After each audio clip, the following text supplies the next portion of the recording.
بلغ العلا بكماله كشف الدجى بجماله حسنت جميع خصاله صلوا عليه وآله لا إله إلا الله لا إله إلا الله لا إله إلا الله لا إله إلا الله لا إله إلا الله محمد رسول الله সকলে বলুন সাল্লাল্লাহু আলাইহি ওয়াসাল্লাম। প্রথমে আল্লাহ রাসূল সাল্লাল্লাহু আলাইহি ওয়াসাল্লামের এক হাদিস আপনাদেরকে শুনিয়ে আলোচনা শুরু করব। আজকে ভূমিকা দেব ইনশাআল্লাহ। রাসূল সাল্লাল্লাহু আলাইহি ওয়াসাল্লাম মসজিদে নববীতে বসা। কোথায়? মসজিদে নববীতে রাসূল সাল্লাল্লাহু আলাইহি ওয়াসাল্লাম বসা। জিবরাইল আলাইহিস সালাতু ওয়াস সালাম আসলেন। কে আসলেন বলেন? মুখে বলেন। জিবরাইল আলাইহিস সালাতু ওয়াস সালাম। এই যে আমি যেটার উপরে বসে এখন খুতবা দিচ্ছি এটার নাম কি? মিম্বার। এখানে কয়টা সিঁড়ি আছে? তিনটি সিঁড়ি আছে, ঠিক না? তো জিবরাইল আলাইহিস সালাতু ওয়াস সালাম মিম্বার মসজিদে নববীর মিম্বারের প্রথম সিঁড়িতে পা রাখলেন। কোন সিঁড়িতে? প্রথম সিঁড়িতে পা রাখলেন।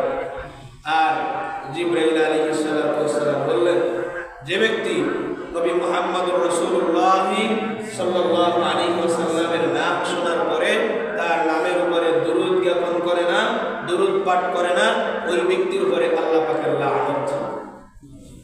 সাথে সাথে আল্লাহ রাসূল সাল্লাল্লাহু আলাইহি ওয়াসাল্লাম বললেন আমিন। মানে এটা আল্লাহ তাআলা কবুল করুক, এটা আল্লাহ তাআলার কাছে গ্রহণযোগ্য হোক। জিবরাইল আলাইহিস সালাতু ওয়াস সালাম মিম্বারের দ্বিতীয় সিঁড়িতে পা রাখলেন। দ্বিতীয় সিঁড়িতে পা রাখার পরে জিবরাইল আলাইহিস সালাতু ওয়াস সালাম বলতেছেন, যে ব্যক্তি রমজান মাস পাওয়ার পরে নিজের জীবনের গুনাহ মাফ করাইতে পারল না, ওই ব্যক্তির উপরে আল্লাহ পাকের লানত। নাউযুবিল্লাহ।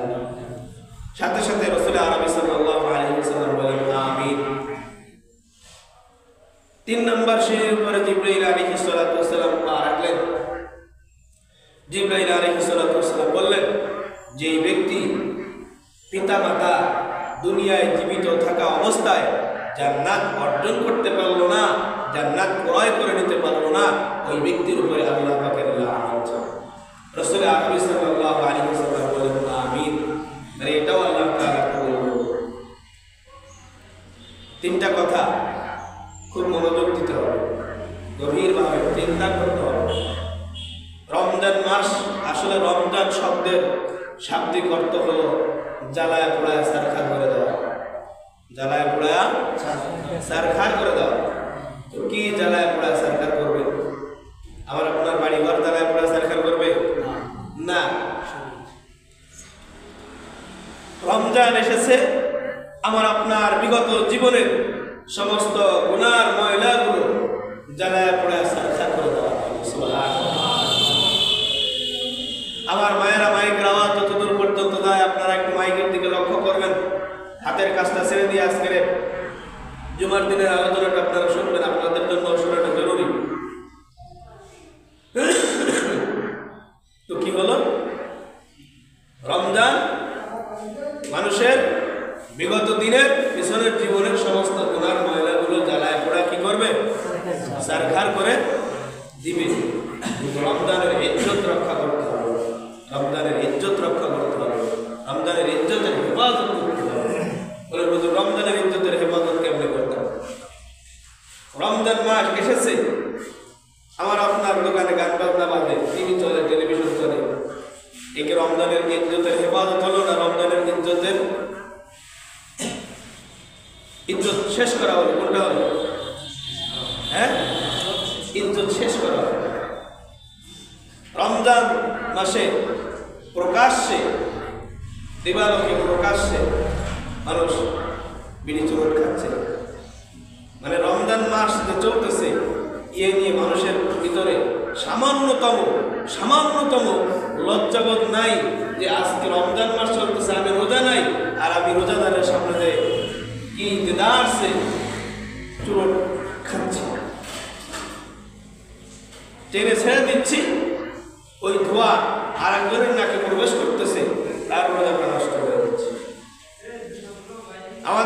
স্বরাষ্ট্র উপদেষ্টা, বর্তমান তো দেশ চালাচ্ছেন উপদেষ্টারা, ঠিক না? আমাদের স্বরাষ্ট্র উপদেষ্টা মানে আইন মন্ত্রী, স্বরাষ্ট্র উপদেষ্টা মানে কি আইন মন্ত্রী, উনি বলেছেন যে প্রকাশ্যে দিবালোকে যদি কোনো পুরুষ অথবা মহিলা ধূমপান করে তাকে আইনের আওতায় এনে শাস্তির বিধান জারি করতে হবে, তাকে শাস্তির আওতায় আনতে হবে। আপনারা তো মনে হয় একমত না। উনি কথাটা কি খারাপ বলছে নাকি? হ্যাঁ, আপনার বিড়ি খাওয়ার দরকার, সিগারেট খাওয়ার দরকার, নেশাপান করার দরকার, আপনি লোক সমাগমের মধ্যে এটা করতে পারবেন, কারণ সবাই তো এই জিনিস পছন্দ করে না। সবাই কি জিনিস পছন্দ করে? সবাই খায়, সবাইকে ধোঁয়া সহ্য করতে পারে, সবাই গন্ধ সহ্য করতে পারে না। আপনার খাওয়ার দরকার, আপনি নির্দিষ্ট জায়গায় যেয়ে খাবেন যেখানে অন্য কোনো লোক, এই জাতীয় কোনো লোক থাকবে না যে আপনার এই আচরণে সে কষ্ট করবে। এই জাতীয় লোক যেখানে থাকবে না, আপনি সেইখানে যে ধূমপান করবেন, ইচ্ছা মতো পান করেন, যতক্ষণ মনে চায় ততক্ষণ পান করেন, আপনাকে শাস্তি দেওয়া হবে না। কিন্তু আপনি যদি প্রকাশ্যে দিবালোকে ধূমপান করেন, আপনাকে শাস্তি দেওয়া হবে। এই আইন করেছে আমাদের স্বরাষ্ট্র উপদেষ্টা, স্বরাষ্ট্রমন্ত্রী। আমরা কি এতে খুশি না বেদার? খুশি তো সবাই। যারা খায় তারা কি অখুশি? তারা কি অখুশি না? আপনি অখুশি হয়ে না, আপনার জন্য তো সুযোগ আছে। আপনি প্রকাশ্যে দিবালোকে না খেয়ে আপনি নির্ধারিত একটা জায়গায় দেখান যেখানে লোকজন নাই, লোক সমাগম নাই, কারোর কষ্ট হবে না, কেউ আপনার দিকে বাঁকা নজরে তাকাবে না, আপনি সেখানে যেয়ে খান, ঠিক না? প্রিয় ভাইয়েরা আমার, তাহলে রমজানের ইজ্জতের হেফাজত করতে আমরা রাজি আছি তো? রমজান মাস আমাদের জন্য এক অফুরন্ত নিয়ামতের ভান্ডার, অফুরন্ত নিয়ামতের ভান্ডার। কেমন নিয়ামত? রমজান আমার আপনার পিছনের জীবনের সব গুণাগুলো জ্বালায় পড়া সারকার করে দেবে। দেখেন, রমজান মাস যেদিন শুরু হয়ে গেছে,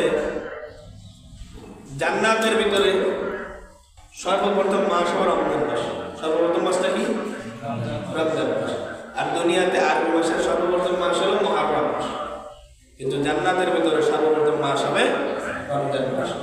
যেদিন পশ্চিম আকাশে রমজানের চাঁদ উদিত হয়েছে, ওদিন আল্লাহ পাক রব্বুল আলামিন ফেরেশতাদেরকে ডেকে বলতেছেন, এই ফেরেশতারা, তোমরা তোমাদের পুরাতন পোশাকগুলো, পুরাতন কাপড় চোপড়গুলো খুলে ফেলো, নতুন পোশাক পরো, নতুন সাজে সুসজ্জিত হও।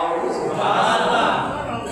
আল্লাহ পাক রব্বুল আলামিন জান্নাতি হুরদেরকে ডেকে বলবেন, এই জান্নাতি হুরেরা, তোমরা তোমাদের যে পুরাতন পোশাক পরে আসো, যে স্বর্ণ অলংকার গুলো পরে আসো, ওগুলো খুলে ফেলো। আজকের থেকে পবিত্র মাহে রমজান শুরু হয়েছে, তোমরা নতুন সাজে সুসজ্জিত হও। জান্নাত ফেরেশতাদেরকে ডেকে বলবে, ফেরেশতারা, জান্নাতের সকল পুরাতন সাজসজ্জাগুলো খুলে ফেলো, আমার বান্দাদের জন্য জান্নাতকে আবার নতুন করে সাজাও। এই রমজানে আল্লাহ তাআলা জান্নাতকে নতুন করে সাজায়, আর রমজানে আমরা আমাদের জীবনটাকে নতুন করে যদি সাজাইতে পারি, তাহলে কেমন হবে? অ্যাডজাস্ট হয়ে যাবে না? অ্যাডজাস্ট হয়ে যাবে কিনা? কি আমরা কি পারছি নিজেদের জীবনটাকে নতুন করে সাজাইতে? পারি নাই। কিন্তু আজকের থেকে নিয়ত করব, আজকের থেকে নিয়ত করে নিতে পারি না? দেখেন, নিয়ত করতে আলেমরা কেন বলে? আমি যখন ভালো কোনো নেক কাজ করার জন্য নিয়ত করব, তো নিয়ত করার সাথে সাথে ফেরেশতারা আপনার আমার আমল নামায় সওয়াব লিখতে শুরু করবে। সুবহানাল্লাহ। আরো জোরে আওয়াজ করে বলো সুবহানাল্লাহ। পক্ষান্তরে যদি কোনো বান্দা গুনার কাজ করার জন্য নিয়ত করে, তার আমল নামার মধ্যে গুনাহটা লেখা হয় না, গুনাহ লেখা হয় না। শুধু তাই নয়, বান্দা যদি গুনার কাজ করেও ফেলে, যখন ফেরেশতা গুনাহ লিখতে যায়, ডান পাশের ফেরেশতা কিরামান কাতিবিন, বাম পাশের ফেরেশতা, এই দুই ফেরেশতার নাম হইল কিরামান কাতিবিন। কি নাম জোরে বলেন? কিরামান কাতিবিন। এই দুই ফেরেশতাকে আল্লাহ পাক রব্বুল আলামিন দায়িত্ব দিয়েছেন বান্দার আমল নামা লেখার জন্য। বান্দা কখন কোন জায়গায় কি করে